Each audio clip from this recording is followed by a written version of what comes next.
National beauty.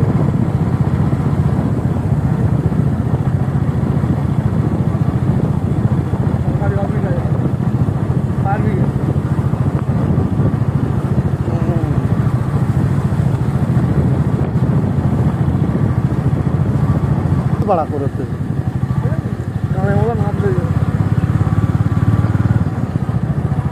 MLA বৃদ্ধাশ্রম দেখবে, MLA বৃদ্ধাশ্রম সেটিং ফিটিং করছে। দাদা যেতে পারবে? আজকে মাইনে পায় কত?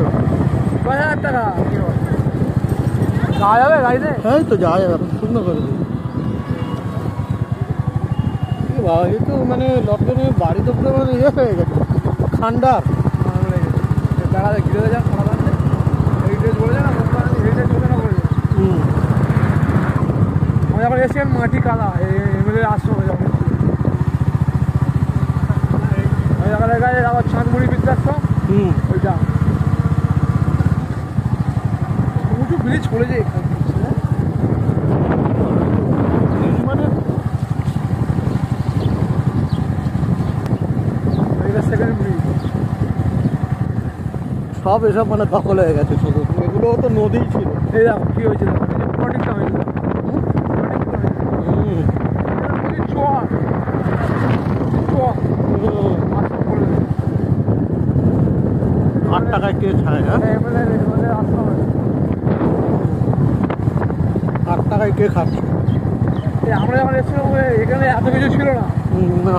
মানে আমি যখন লাস্ট বলে এলাম এই গেটটা ঢুকেছিলাম, এই গেট ছিল মানে গেটের সোজা রাস্তা ছিল, কটা মাটি ফাটি ফেলে ওনা করেছে এখানে।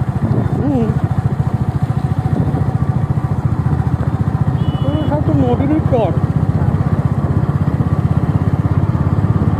গভর্নমেন্ট রাস্তা করে দিয়েছে নদীরা, বুঝিয়ে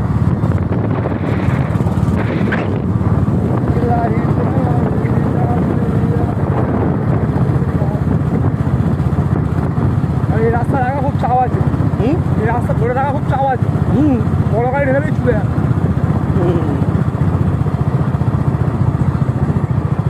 তিনখানা ব্রিজ দিয়ে আমি মৌখালি খারাপ ব্রিজ করে একটা দুটো হলো, তাই তো? ওই একটা ব্রিজ চ ঘুরে আসি।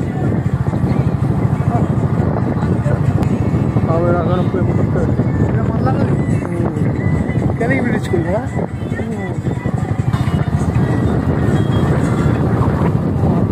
অবস্থা কি ওখানেও কাকা বলছে যে এখন ডুবে গেলেও অসুবিধা নেই, মাধ্যমিক পরীক্ষা দিয়ে এই অবস্থা।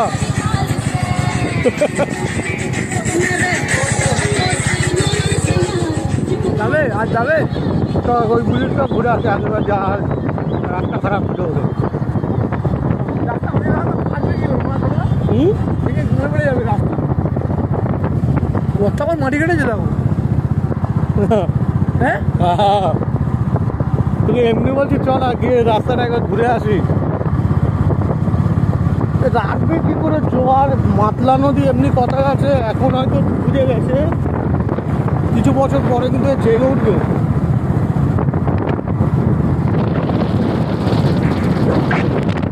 ভাবা যায় মাতলা নদীর ওপর দিয়ে আমরা এখন বাইক চালিয়ে যাচ্ছি। গেলাম পরিবারের ছবি বুঝিয়ে মনে আছে রাস্তায় গাইবি রোড করেছে, এটা জীবনতলা সাথে কানেক্ট করে দিয়েছে। এই রোডটা ক্যান্ডিডপুর জীবনতলা কানেক্ট করে দিয়েছে। বাহ, এটা শওকত মোল্লা আমরা করে দিলাম। হ্যাঁ, জীবনতলাটা মানে খড়গপুর উড়ে গেল, মানে স্টেট মারলি খড়গপুর। আমাদের খালি ব্যবসা ডাউন। মেন নদীর ওপরে ব্রিজটা দেখ একটুখানি, মেন নদী তাই তো।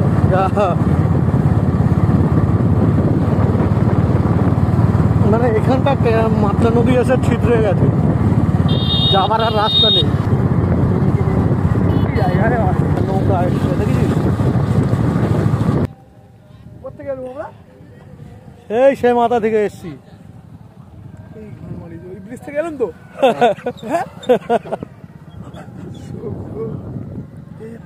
এদিক দিয়ে ঘোরা অনেক থাকবে না, তোমার কি থাকবে না? না, এটা মাছ ধরছে দেখেছিস নদীর ডাইরেক্ট জলে। নদীর পুরো একদম গল্প গুড় হয়ে আছে। এইখানটা কি সরু হয়ে গেছে খাঁড়ি, নদী ডুবে গেছে রে সব বুঝে কি যা।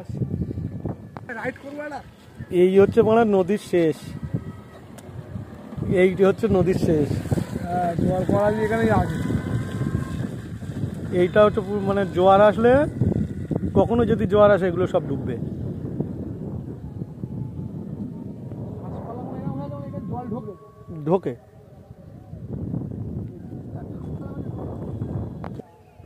এইসব জায়গায় মানে যেন যেতে ইচ্ছা করে না।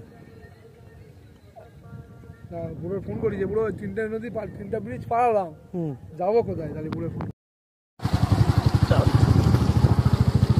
নীলাদা আনতে হবে, গাড়া ছেড়ে থেকে মাথা নষ্ট হয়ে গেছে। কার নীলাদার এখানে একটু আনতে হবে, আমার হচ্ছে ওর মধ্যে 7:30 থেকে হ্যাঁ নীলাদার একদিন এখানটা চলে আসতে হবে কি ছুটির দিনে ভাই। এবারে 15 আগস্ট রাইড এখানে করবো।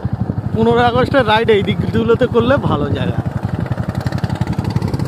নীলাদা এসেছিল একবার এইদিকে, নীলাদা এসে ফার্স্ট ব্রিজ ওখানে, যখন এসব কিচ্ছু ছিল না রাস্তায়, আচ্ছা তখন এগুলো সেটিং করে চলে গেছে। ও এখানে আমার কলম তুলছে। সব নদী দেখেছিস, মাটির অবস্থা দেখ।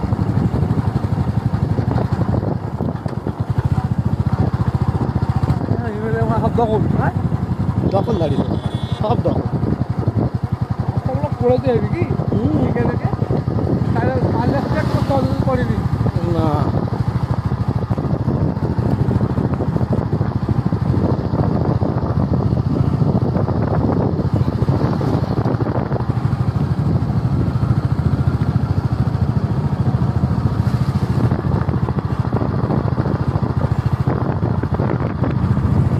এটাও ভাবছি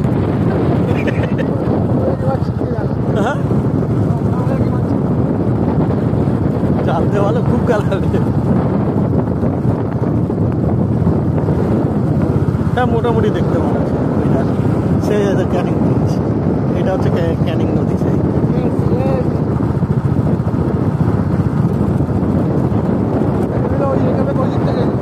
ওইদিকে শুরু হয়ে গেছে, এদিকে শুরু হয়ে গেছে, নদীর মাঝখানে ঘর বেঁধে নিয়েছে।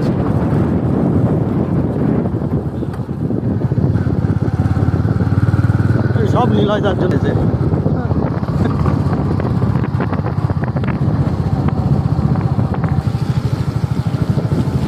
আচ্ছা ওটা ফার্স্ট থার্ড ব্রিজ। চিংড়ি মাছ শুকাচ্ছে মনে হয়।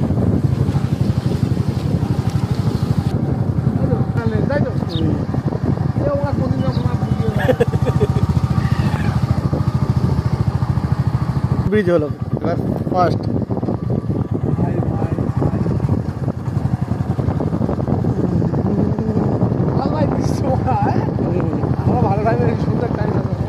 কোথায় সন্ধে, এখন সবাই দুপুর, আবহাওয়াটা এরকম হয়ে আছে বলে মনে হচ্ছে সন্ধে। এটা ডক ভেঙে তার ষষ্ঠী পুজো হয়ে গেছে রে। আর একটা তুই বললি না এইদিকে তো সঞ্জয় পাটিরাকে বাবার চোখে দেখি, ঠিক আছে, আর সঙ্গীতা পাটুরিয়াকে তো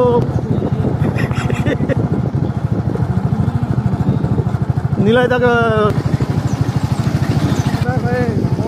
হেরিটেজ ঘোষণা করে দিয়েছে, খানাদাতে ঘেরা আছে।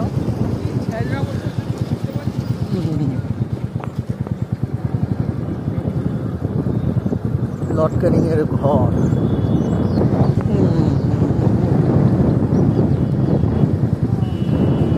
সব তো বসে মদ খাচ্ছে রে লর্ড ক্যানিং এর বাড়িতে।